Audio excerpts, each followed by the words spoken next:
Assalamualaikum warahmatullahi wabarakatuh. Perkenalkan, nama saya Wisnu Rangga Viracakti, NIM 175, mahasiswa program studi Psikologi Islam Fakultas Dakwah UIN Salatiga. Kali ini saya akan mereview sebuah buku yang berjudul Konseling dan Psikoterapi Islam, karya dari Agus Rimawan, SPD IMA, merupakan buku cetakan pertama yang dicetak oleh penerbit Yayasan Haji Kartini Kudus pada tahun 2024.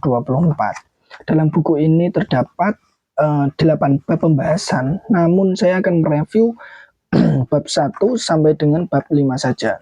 Bab 1 di dalam buku ini membahas mengenai pengertian, fungsi, tujuan, metode, prinsip, persamaan, perbedaan konseling dan psikoterapi Islam.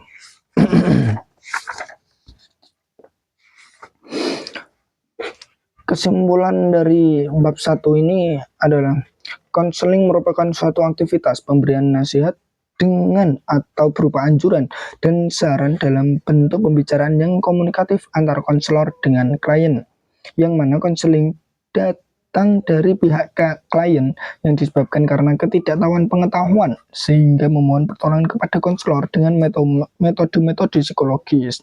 Konseling juga berkembang di dunia Islam, di mana hal ini membedakan adalah berparadigma pada Al-Quran dan As-Sunnah Nabi SAW. Jadi antara konseling Islam dan psikoterapi Islam mempunyai landasan yang sama, yaitu berparadigma pada Al-Quran dan As-Sunnah Nabi SAW. Kemudian bab 2 pembahasannya ialah hakikat manusia dalam pandangan Islam dan kebutuhan manusia kepada terapi atau konseling.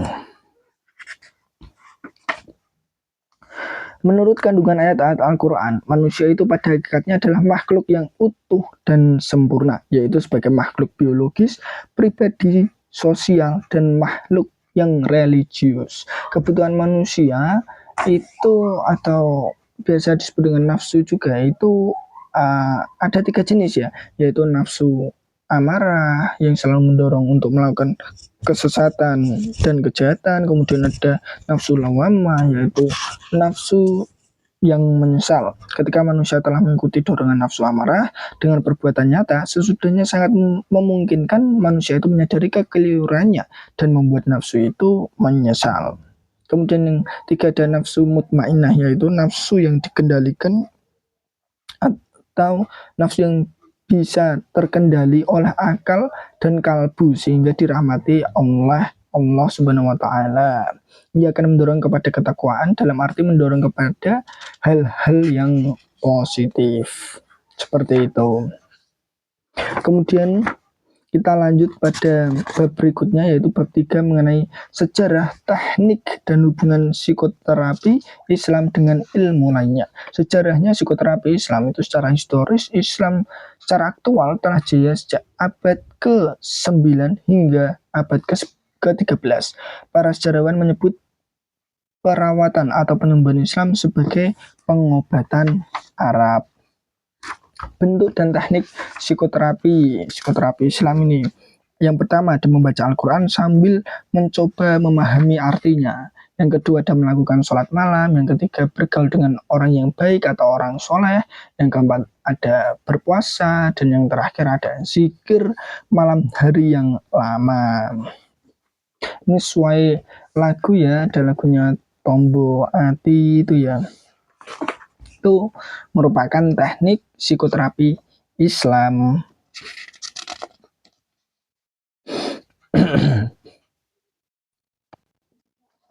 Kemudian lanjut pembahasan, yaitu sehat dan sakit dalam Islam.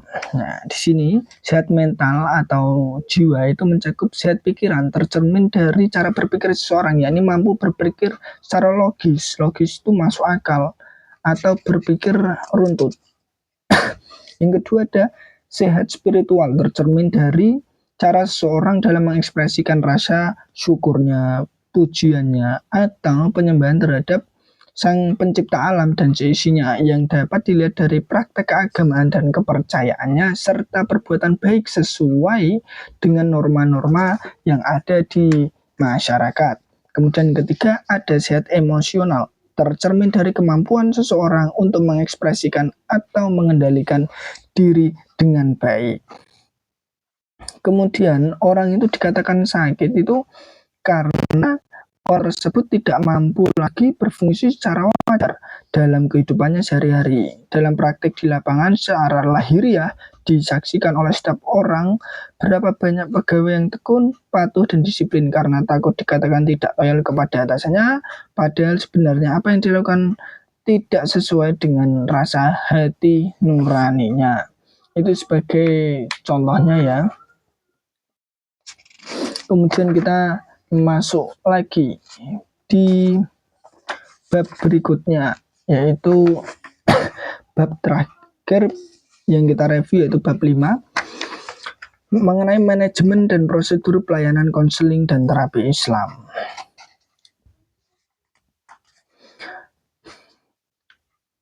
Manajemen prosedur konseling dan terapi Islam adalah rangkaian tata urutan kegiatan yang dilakukan konselor atau terapis dalam melaksanakan layanan konseling atau terapi untuk membantu klien terentaskan dari permasalahannya.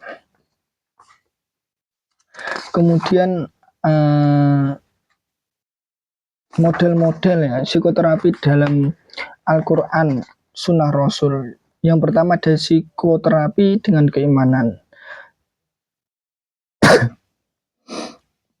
yaitu terapi keimanan adalah keimanan murni melalui ibadah kepada Allah Subhanahu wa taala.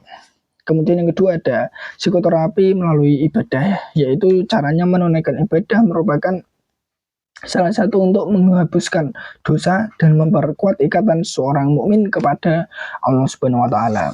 Yang ketiga ada psikoterapi dengan puasa. Puasa merupakan salah satu latihan dan didikan jiwa dan banyak mengandung terapi penyakit kejiwaan dan penyakit fisik. Terus ada lagi psikoterapi melalui ibadah haji. Ibadah haji dapat melahirkan sifat-sifat yang mulia seperti kebersamaan, kesatuan pandangan, di samping mendekatkan diri kepada Allah Subhanahu wa taala. Kemudian ada lagi psikoterapi melalui sabar. Sabar adalah salah satu penyebab datangnya keberuntungan, kemenangan, dan kebahagiaan karena orang yang sabar atas segala ujian dan cobaan dari Allah Subhanahu wa taala. Yang keenam, ada psikoterapi melalui istighfar dan taubat. Ucapan istighfar dan bertaubat kepada Allah Subhanahu wa taala merupakan suatu yang sangat dianjurkan dalam ajaran Islam. Karena pada dasarnya setiap manusia pernah berbuat salah dan berbuat dosa, baik kecil maupun besar. Yang terakhir ada psikoterapi melalui zikir. Semua ibadah termasuk zikir pada hakikatnya adalah usaha untuk mengingat Allah. Zikir atau mengingat Allah sangat dianjurkan dalam ajaran Islam. Bahkan zikir adalah sebaik-baik ibadah. Zikir atau sholat ini adalah sebaik-baik ibadah. Itu yang telah kita review di dalam buku ini, bab 1 sampai bab 5. Bila teman-teman ada yang menginginkan atau berkenan untuk memiliki buku ini, silahkan komen di bawah, nanti akan saya proseskan untuk mendapatkan buku konseling dan psikoterapi Islam ini karya dari Agus Hermawan SPD MA. Ini merupakan buku terbaru teman-teman. Buku ini cetakan pertama tahun 2024. Segitu dulu ya kita review kali ini. Banyak kurangnya saya mohon maaf. Wabillahi taufiq wal hidayah. Wassalamualaikum warahmatullahi wabarakatuh. Terima kasih teman-teman semuanya.